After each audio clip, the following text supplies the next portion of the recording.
So this is a good core group. We'll get started. So thank you all. This is great.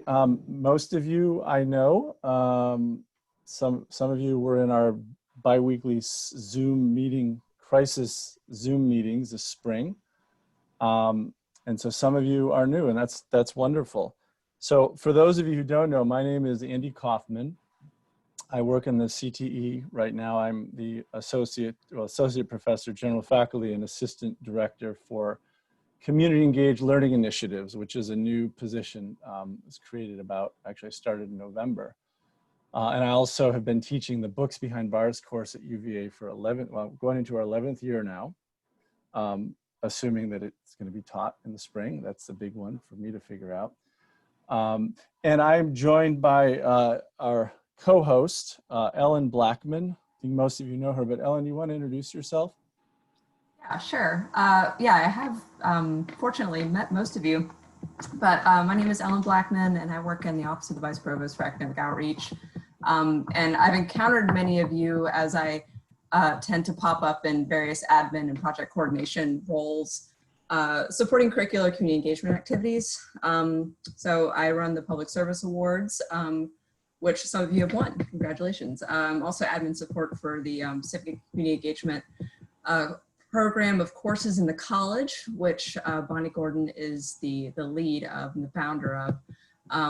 I've also coordinated the annual Dome Room event, where we do have engaged faculty sort of convene and do a meet and greet, and was set to coordinate a public service week, and both of these things were scuttled thanks to COVID recently. So that was a missed opportunity to talk with some of you even more.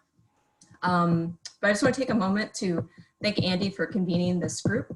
I think it's been a great help to have somebody to sort of act as a hub since this last spring. I think, Andy, you could have really pointed at your workload and justifiably stepped back, and I'm just really appreciative that you didn't, and that you continue to bring folks together.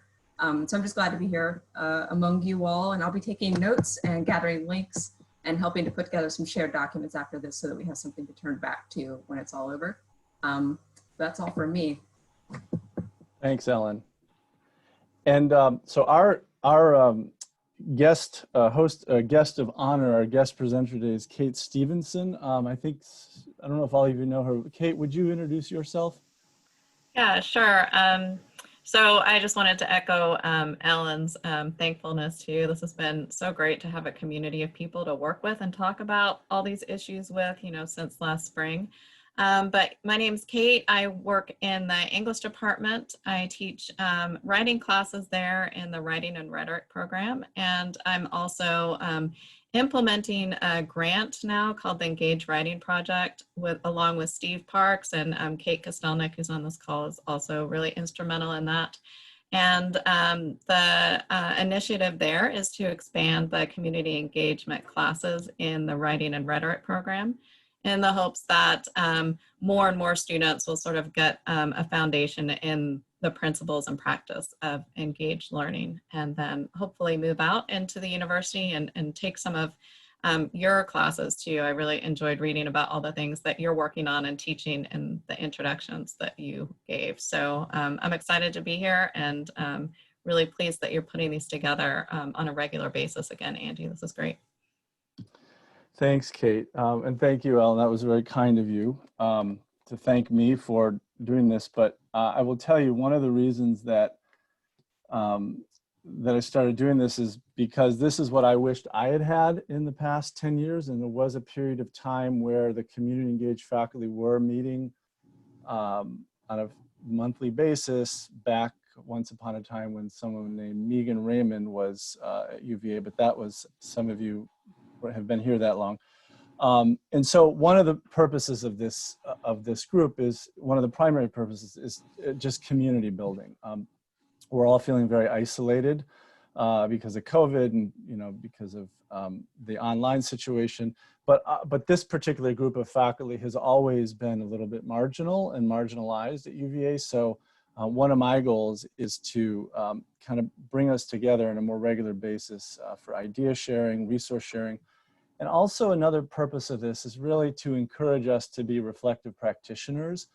So some of what I'd like us to do is troubleshoot, problem solve, offer tips and tricks and those kinds of things, advice, but also to reflect more deeply on what it means for us to be teachers in this moment, what it means specifically to be a community engaged teacher in this moment.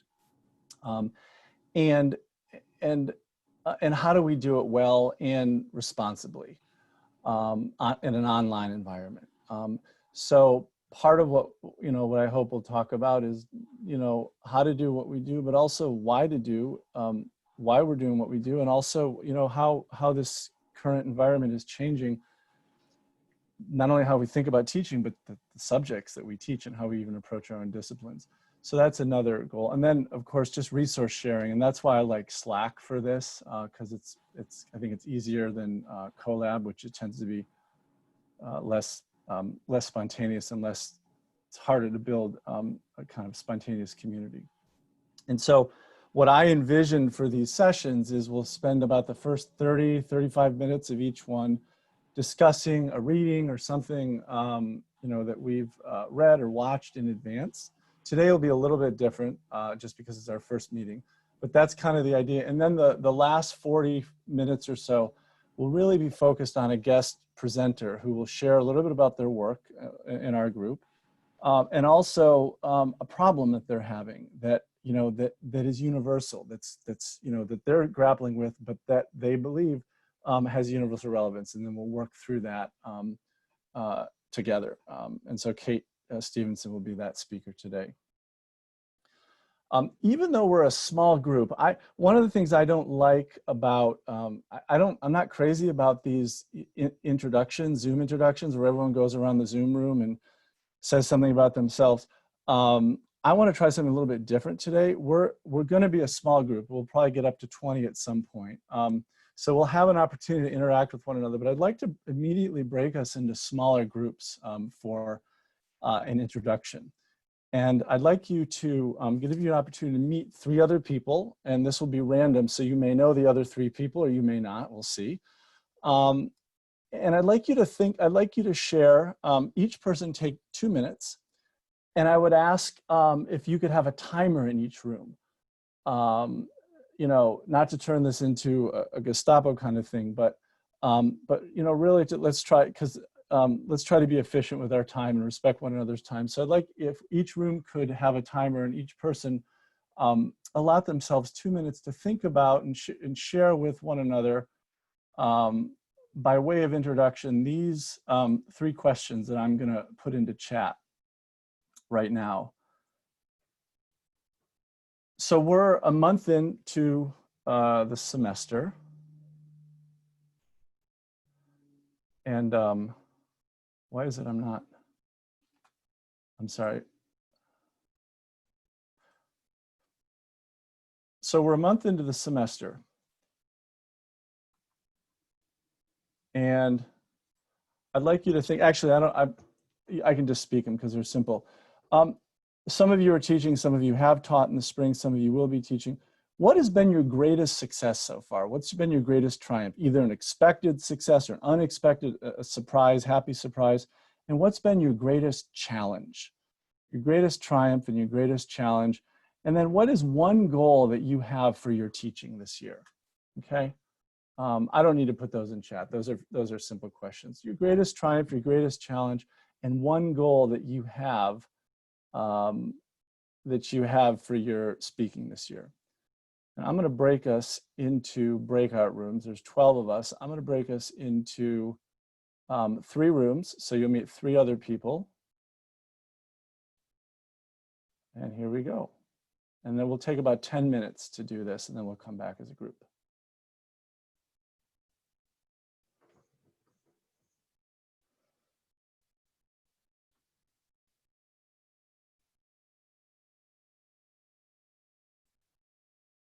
Hey, how do we just get in a group of 2? Oh, here we go.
So already I'm being confronted with one of the challenges of doing a Zoom session, which is you never get as much done as you want. And I think that's a theme that And Kate's phone going to calls talk too. about. Of course. Yeah, so like I had this great idea. We're going to play this video, and then not all going to happen. That for me is one of the big lessons. Just the ultimate level of flexibility and recognition that some of your brilliant content has to go out the window in order just to keep in order to keep things flowing authentically. So in the few minutes that we have before Kate takes over, as you think about your conversation in your rooms, did you notice any common themes? Any common themes come up, common challenges, common successes, or was everything very unique to each individual person? Well, I'll say one thing that just in thinking about what Barbara said and what I said, teaching on Zoom is challenging, but there is a certain special gratification comes when students say, oh, that really worked. I felt really engaged on that. And you're like, wow, it is possible to connect through the monitor.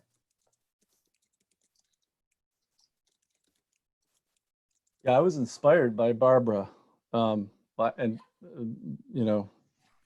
her. My inability to be succinct.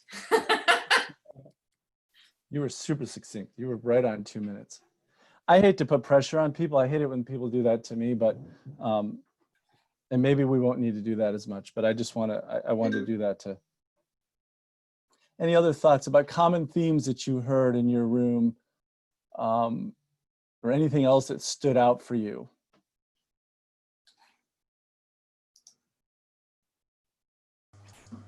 I'll take liberty of trying to sort of categorize some of the successes that our small group talked about. I think I saw some commonalities between what Kate mentioned and also what Rose reported from the Madison House side. And that is, I think, being pleasantly surprised at every turn by the willingness of people to step in a really challenging time, the willingness of people to meet special needs that were emerging among students. And that's a common theme. It's not something I think we would want to rely on or tap on too much, but I think a lot of people have pulled together in the last few months to make some really special things happen. Anyone else from our group find any commonalities? I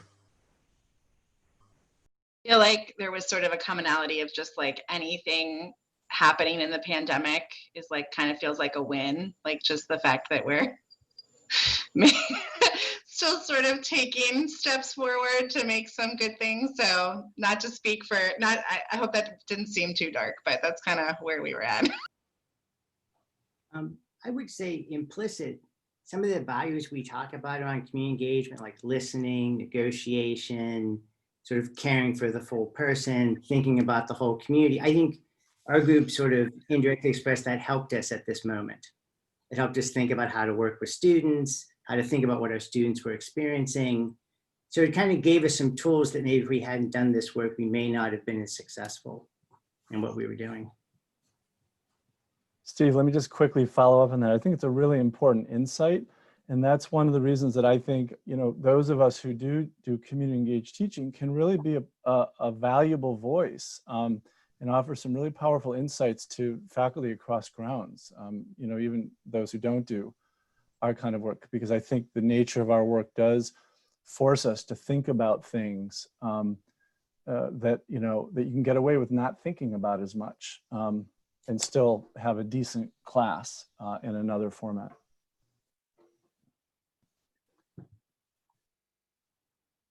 This is more of a question. We didn't explicitly talk about it, but while we're able to bring in guest speakers, in ways that we couldn't do before, and so that's a connection to the community. But the normal connections to the community, where people would be attending meetings and so forth, are simply impossible. And Brian, talked about like writing with the police and so forth. They just can't do that. And I'm wondering how people are navigating that. Maybe that's a future question. but you know, I feel good about the way that I'm handling my class, but I don't feel good about them not being able to experience community in the community outside of UVA the way that they would normally be doing. Did that come up in any of your groups? The challenge of the community part of community engagement as one of your challenges? It was implicit in ours, but yeah. I certainly feel it. I mean, so I'm working with Jordy Yeager and his Mapping Seaville project. We've been for the past few years helping them look through public infrastructure investment as just one of many community projects, but that's more archival. And this year I've like punted. It's the only project we're working on because it's something you can do online. But yeah, there's not a future in like only doing archival work to teach community engagement. My current class right now, it's perverse in that being online is actually letting us do a little bit more than we would have normally done. So this is a class that works with and funds nonprofits through some grants that are coming out of the Audubon Foundation, which some of you might know about. And the foundation has agreed to be more generous this semester, so we're actually going to be able to make bigger grants. So we're going to give out $150,000 instead of $100,000. And normally we're limited by just the scheduling and the timing for how do we vet nonprofits, visit with them. And now because everything is instantaneous over Zoom, we can actually look at more things and interact with more groups because we don't lose the transaction cost of physically going there. I mean, obviously there's loss in terms of the pieces of being in person, but there could be an upside. That's really interesting. Any other thoughts about that? The issue of community, either hidden opportunities or the challenges of not being able to build community as well in these classes? And the one thing that's a positive is, I mean, I don't know how y'all normally bring your students to your community partners. I usually, you know, I break students up into pairs to work on different cases. And so if we go visit a community partner, I just take the 2 students usually who are working on that case. So like, you know, I did a project with Frank last year and just drive down with the 1 or 2 students who are working on it. But now I've had a couple of meetings where, well, why not invite the entire class, whether they're working on that case or not, to just sit in and listen on the Zoom meeting. So they're at least getting to hear from more community partners, even if it's just it's not in person. It's not the same as walking in in their space, but at least they're getting a little bit more than they would if they weren't even invited to the meeting to begin with.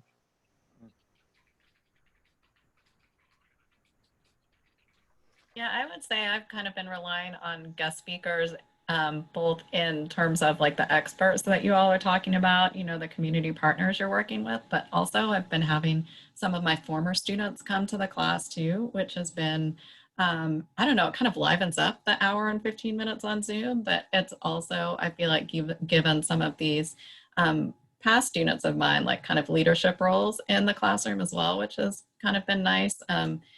And that's something that, Zoom definitely lets us do. And I guess I was going to talk about some of these community issues, have us kind of work through these in a few minutes. But one of the things that has been really difficult for me is maybe along the lines of what you're saying, Kale. Like, I realized this semester how much community building and connection sort of happens along the edges of the classroom.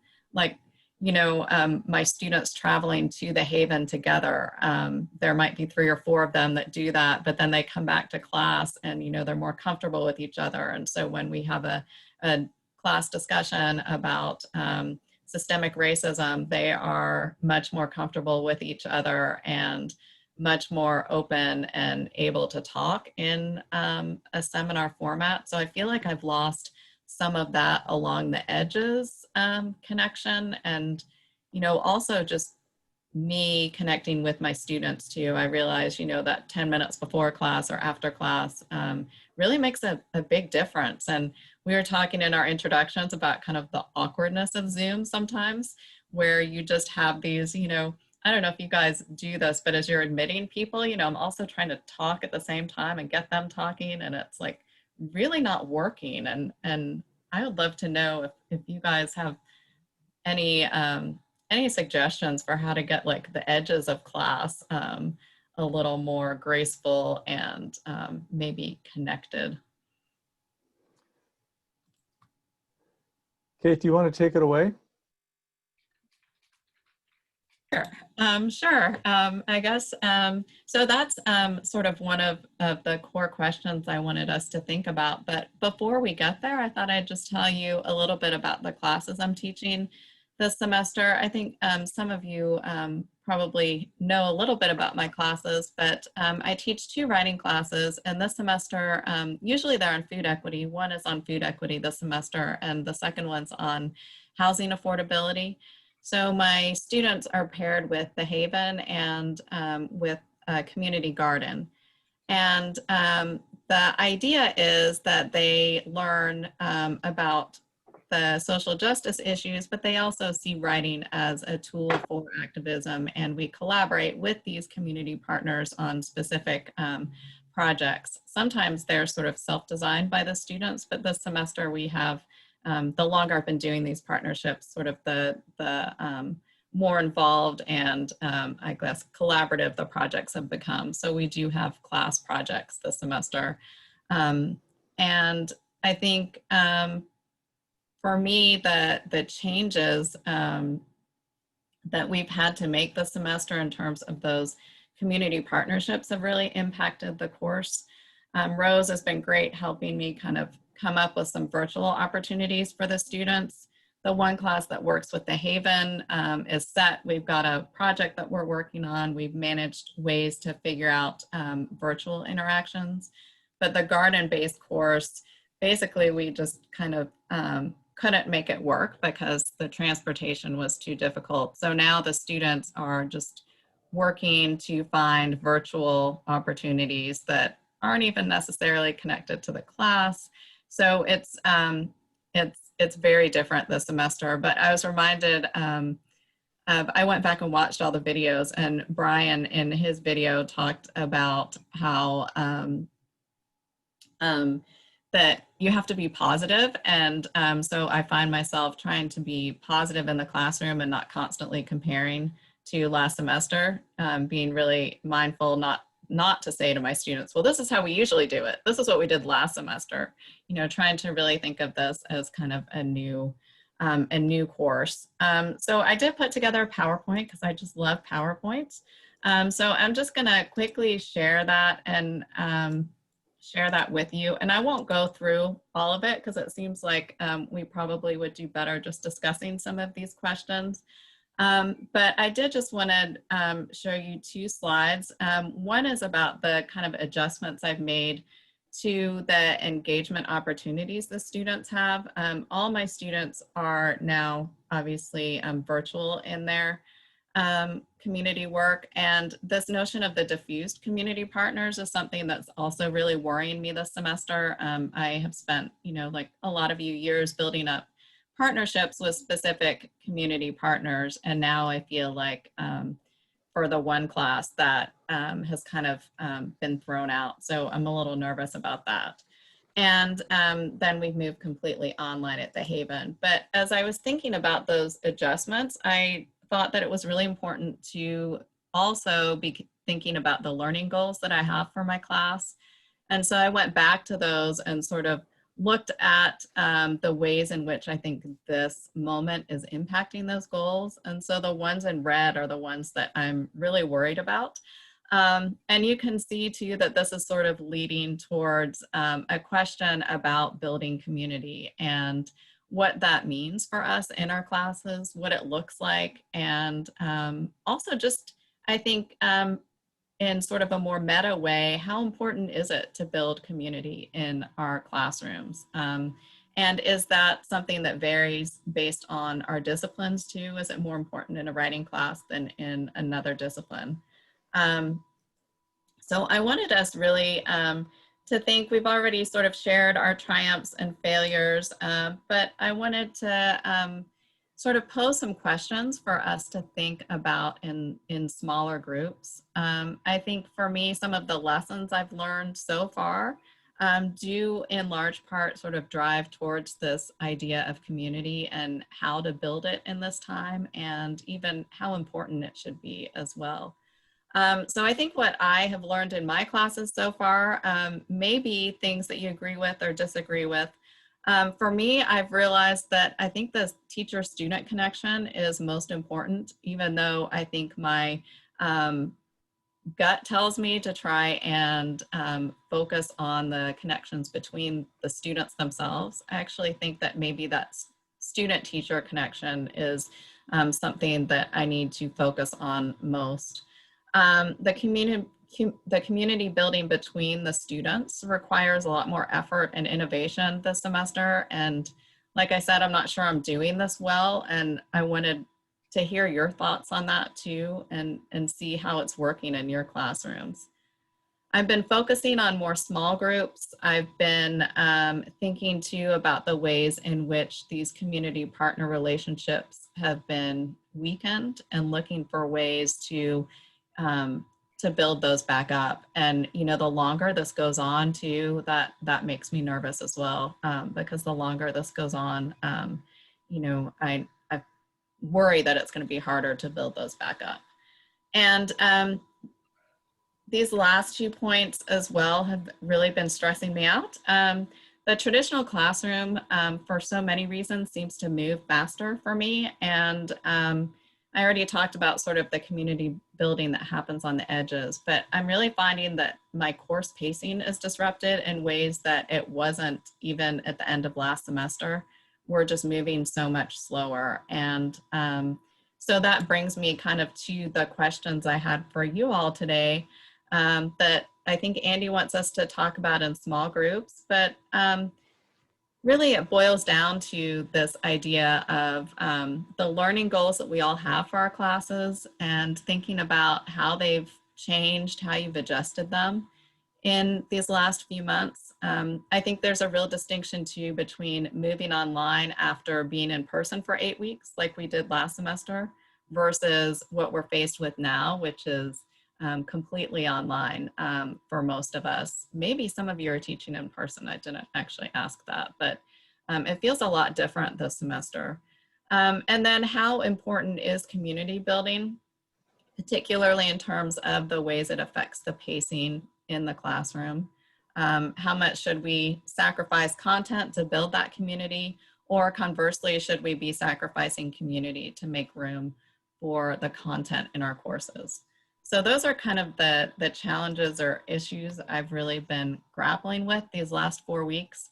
And I think as the semester moves on, and I feel like every week I'm throwing out more and more content, dispensing with readings, which makes my students really happy, I think. But at the same time, you know, I'm worrying about being able to really deliver the course in the way I want to in this format.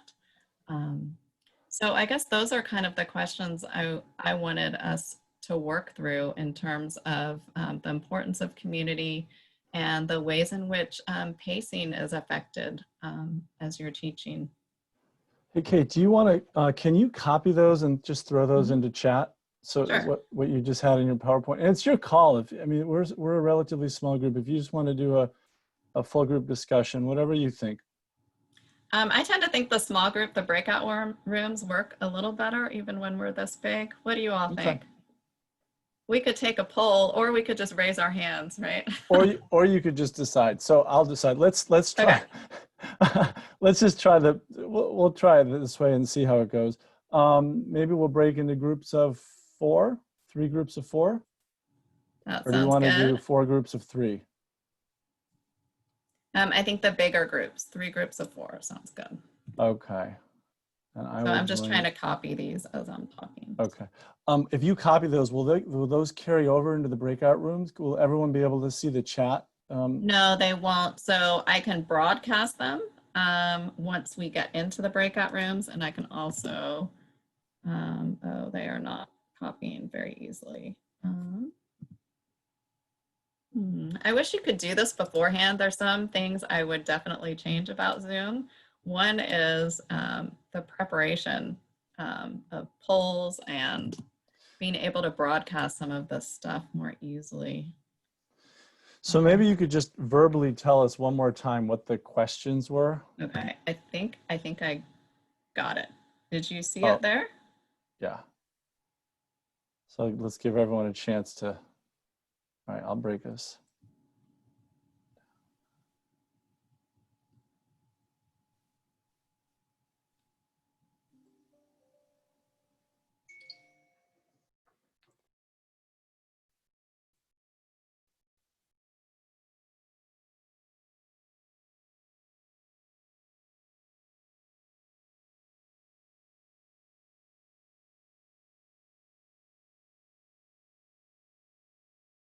Hey, Ellen, I have to leave a bit.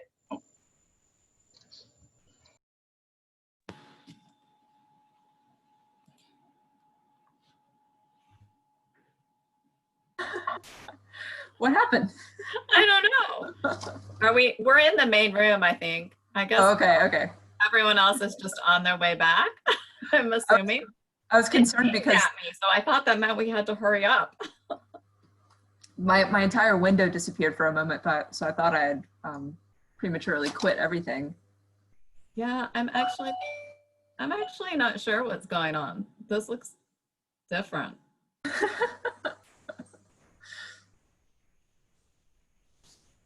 Are we still in a breakout room? No, here they come. Okay, we're in the main. Oh yeah. All right. Fast. Yeah, there's always that sort of magical moment, right? But everyone else had disappeared. You want to continue the discussion, Kate? We had a great conversation in our room. Oh, good. I would love to hear what happened in the other rooms. We had our same, I don't know if you all did, but we had our same introductory group that we had worked with before. And we had a good discussion. But I'd love to hear, what you all talked about in terms of community building and pacing and whether it's even a problem. I wonder if it's just something that I'm doing wrong.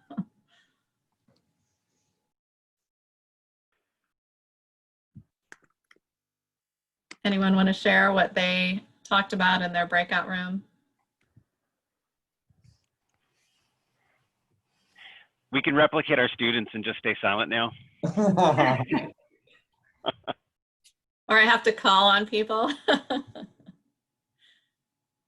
I think we, in our group, Mira, Paul, Andy, and I, we were sort of in, I don't want to speak for everyone, but in agreement that to the extent that we could prioritize community building, that was first and foremost. Paul and I both teach in smaller classes, 8 to 12 students this semester, so that's doable.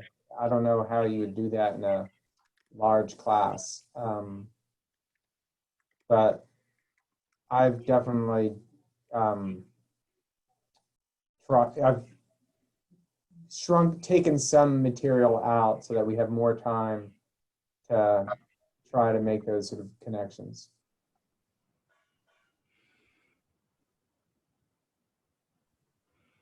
Steve, did One you?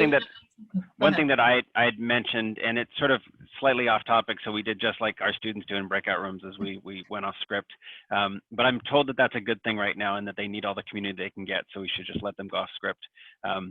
But I raised this point. So one of my classes that is doing community engaged work is on poverty politics, and it's sort of, poverty at the worst possible time, with things getting worse and high inequality, and with a lot of students who are privileged and have never experienced poverty. So this is all sort of brand new stuff for them.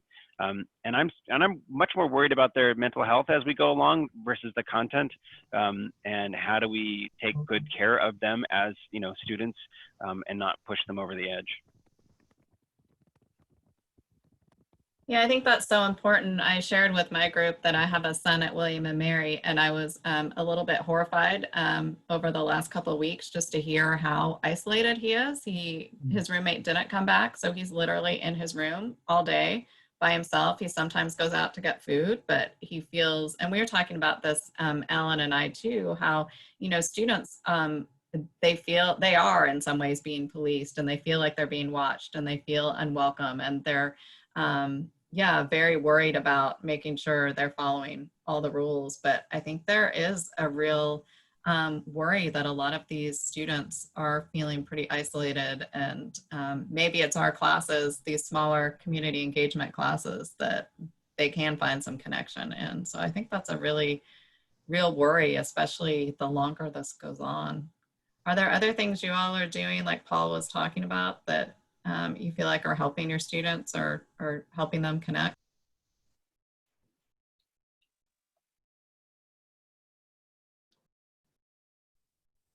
Hey, Kate, if I can jump in again, you know, I'm not teaching, but one of my roles, I help to provide some administrative support to the civic and community engagement program courses, which is 4 courses this semester. And something that we do for those faculty and for those students is convene twice a semester. It's a chance to bring students from the different courses together and have them discuss the coursework with one another with a new audience.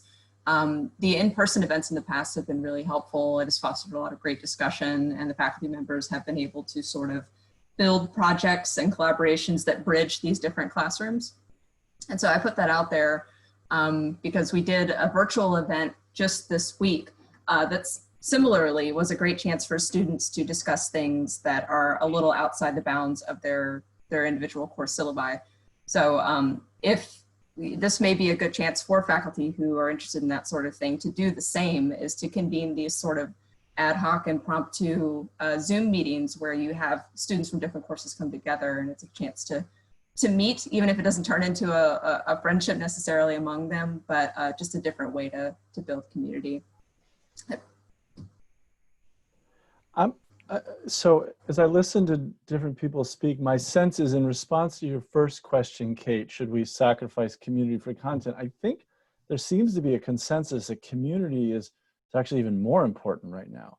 The community building should trump content, or that am I hearing this correctly? And that includes, you know, the community within the classroom, the relationship between the instructor and the students, at a minimum.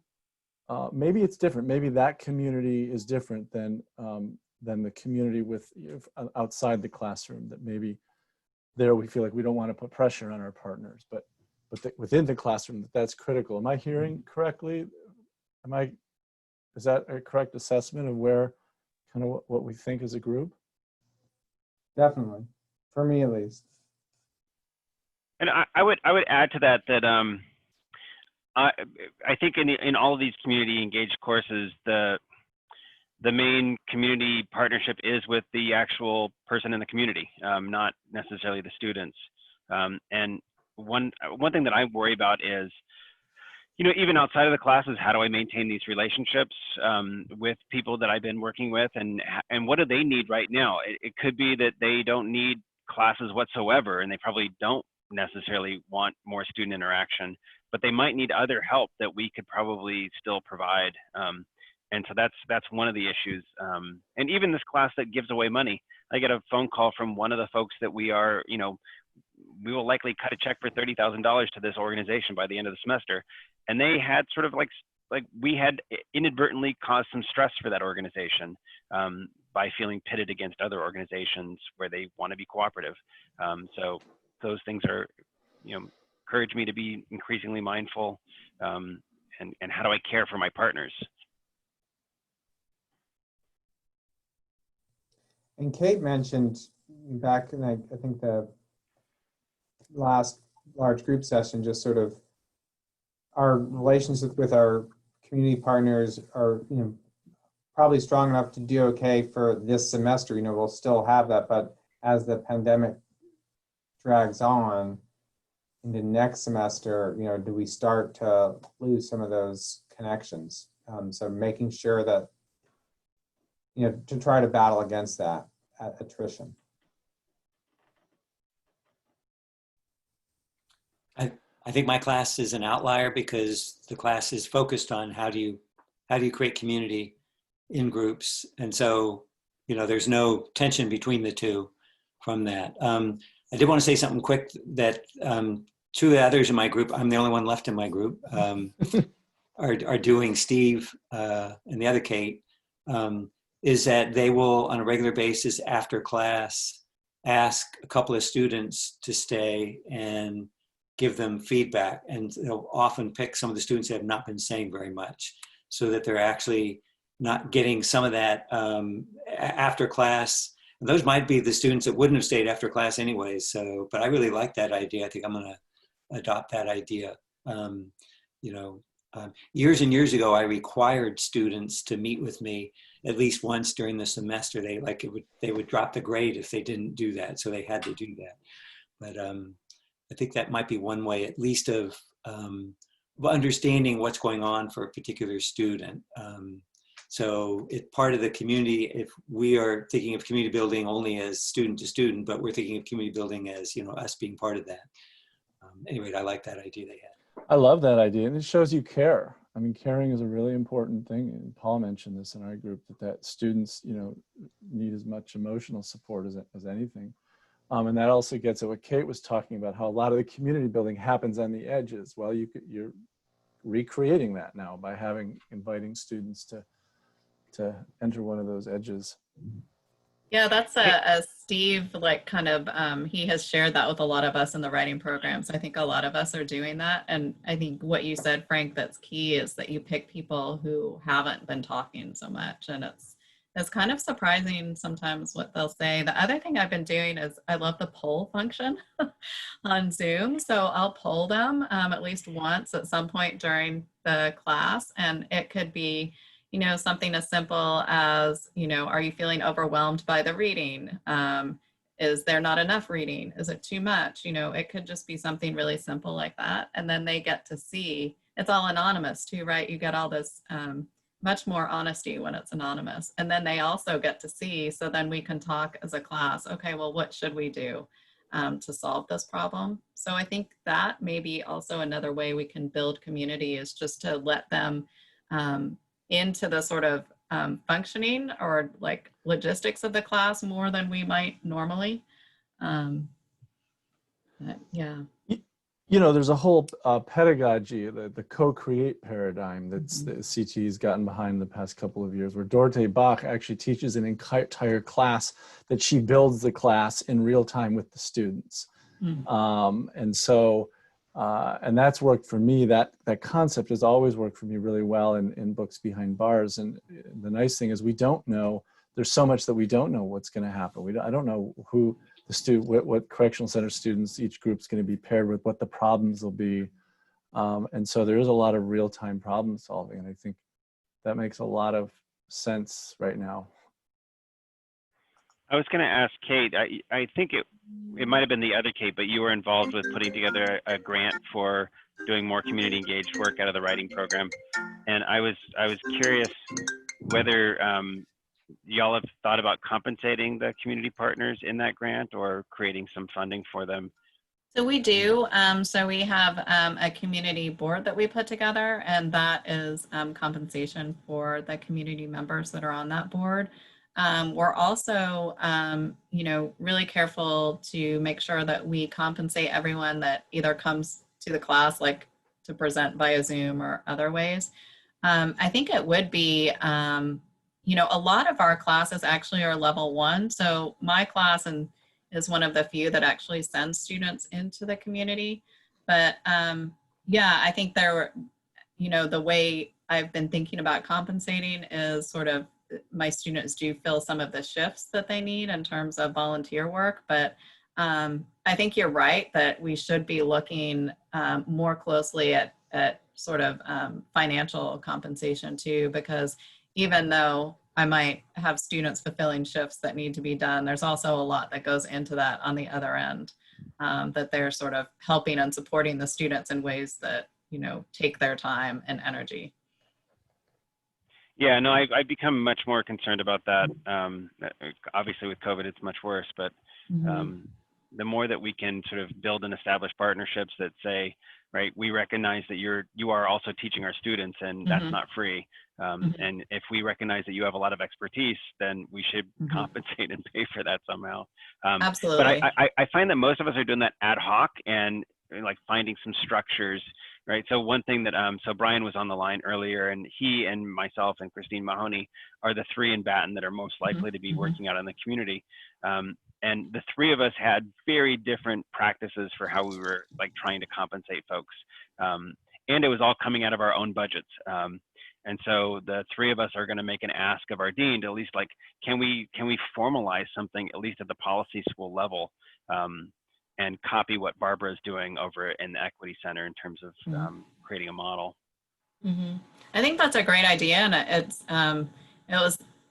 something that we should think about if we do write any more grants, in terms of those level 2 community partnerships, you know, making sure that they're compensated fairly. I would say that it's been the same, like when we have speakers, you know, a lot of times that comes out of my sort of funds that I got from doing a CTE, you know, CDI thing or something like that. So yeah, I think it is often out of people's personal research and teaching funds. Yeah. This is great. You guys, so I want to respect your time. But Kate, that was awesome. Really helpful discussion. Thank you for facilitating that. Yeah. Thank you all for coming. Yeah. I want to ask you guys a quick question, housekeeping question. Can we communicate with you via Slack, or do I always need to send an email announcement? Is Slack general? Do you guys get an email indicating that there's a new announcement in Slack? Yep, I get it. At least it auto sends me an email. I don't know if that's... Okay, great. So what we'll do is we'll share, I'm going to ask Kate to share her PowerPoint. There's an article by Barbara I want to share with you guys, some of the stuff from today's meeting. And I'm going to just do all that in Slack, assuming that works. Okay, and what we'll do for the next meeting, there's a reading from a book called E-Service Learning, Creating Experiential Learning and Civic Engagement Through Online and Hybrid Courses. And it's a group of authors, and they're very passionate, arguing that not only is it possible to do community engaged teaching online, that in fact we can do it even better. So they're huge champions. So that we'll get an uplift that we can either absorb or disagree with next time. And we'll spend the first part of the meeting talking about that. We'll have another presenter. So 6 of us have survived the 75 minutes. And then there were 6. Thank you guys for a great first meeting. Thanks. Thank you, Andy. Thanks, guys. Take care. Thank you, Kate. That was great. Thanks. Andy, I'll send you that PowerPoint. Or am I